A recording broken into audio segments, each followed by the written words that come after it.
Aloha. Talapalava. Mabuhay. It is such a beautiful sight and an amazing feeling to be here to join all of you on this special night. We have people here from all different backgrounds, different races, ethnicities, places we grew up, experiences that we had, all of us coming together, united by our love of this great country. We are united by our love for each other as fellow Americans. We see each other as children of God and recognize that as we come together, we may disagree on some things, but we appreciate our fundamental God-given rights and freedoms that are enshrined in our Constitution and Bill of Rights.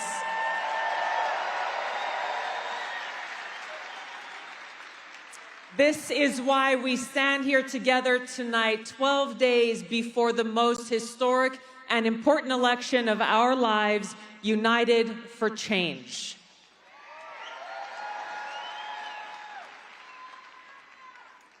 There is a very clear choice in this election. I am doing all that I can to help elect President Trump because there is nothing short of our freedom and our future on the line.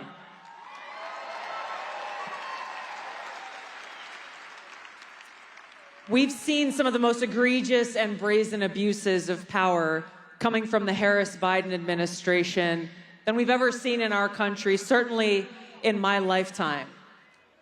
To see a person in Kamala Harris who is telling the American people that she believes in free speech, that her campaign is about freedom, and yet fundamentally she does not believe in our right to free speech. She doesn't believe in our right to gather in places like this and express ourselves. She doesn't believe in our right that is fundamental to the First Amendment to criticize our own government. We saw just recently in the aftermath of Hurricane Helene's disaster wreaked on the people of Western North Carolina and 5 other states. Those of us had some things to say on behalf of our fellow Americans about how they have been failed by our government during their most dire time of need. And if you listen to the White House, if you listen to Joe Biden and you listen to Kamala Harris, they criticized us and called us dangerous for spreading misinformation. That is what is at the core of what I view as the dangerous threat to our freedom and our democracy, because it's in dictatorships and authoritarian governments where those in power view those who criticize them as dangerous. There is no one they have targeted more than President Donald J. Trump. And there's a reason for that. Because they recognize that he doesn't bend the knee or kiss the ring in the establishment of Washington, D.C.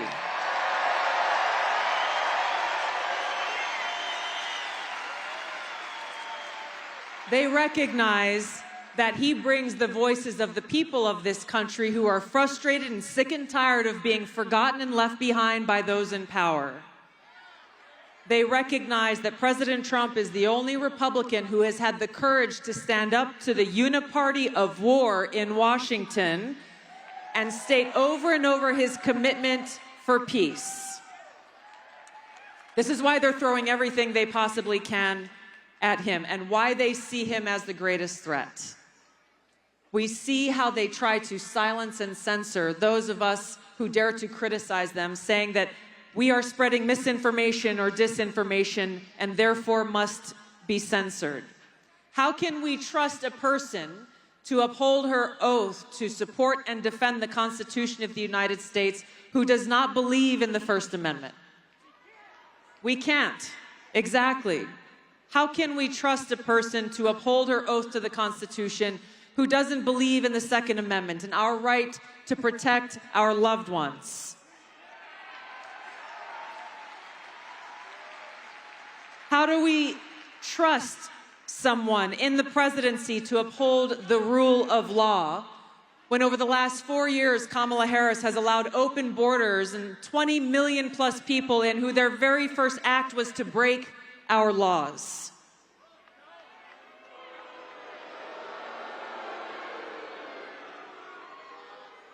We cannot allow ourselves or our friends to fall for the lies and the propaganda. She's working hand in glove with the mainstream media and big tech, doing all that they can to erase the past and try to make us believe that this new picture is somehow true. They're so afraid, and they're doing all of this because they see that a free people in a free country are the greatest threat to their power. That's us.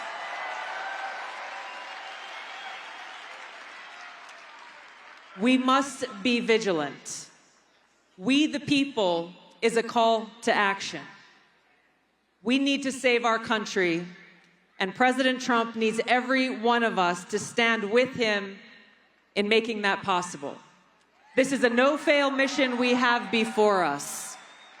Yes, your vote is critical, but you gotta bring 10 people with you to make sure that our voices are heard in the swamps of Washington and that Donald Trump goes back to the White House to make America great again and start to clean that house.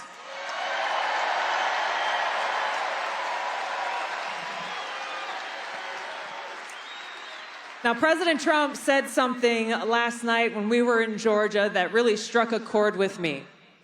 He told the people there in Georgia that what he has built and what he is leading is a movement of love. Love for our country, love for our freedom, love for the American people, and the promise of getting us back towards a path of peace, freedom, and prosperity. This is why I'm supporting President Trump, and this is why we need to send him back to the White House.